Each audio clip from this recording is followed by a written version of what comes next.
তিতিরের একটা প্রিয় খাবার শেয়ার করি। এখানে হচ্ছে শসা, কাঁচামরিচ আর ধনেপাতা কেটে নেওয়া, তার সাথে এই লেবুর রসগুলো দিয়ে দিচ্ছে। লেবুর রস একটু বেশি পছন্দ করে তিতির, একটু লেবুর রস দেব। এরপর যেটা দেব, এই যে স্প্রাউট গাছ হয়ে গেছে, এটা তিতিরের খুবই পছন্দ স্প্রাউট, ও পছন্দ করে দেখে প্রতিদিনই রাখার চেষ্টা করি। আজকে শেষ হয়ে গেল, আবার এখন আজকেই আবার ভিজায় রাখবো।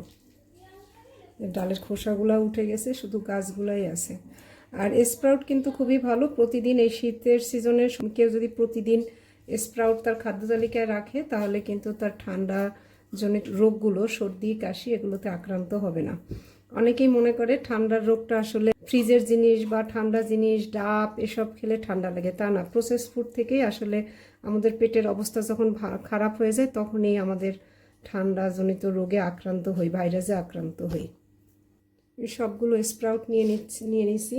এখন এর সাথে যেটা দেব, পিঙ্ক সল্ট দেব, হচ্ছে অলিভ অয়েল।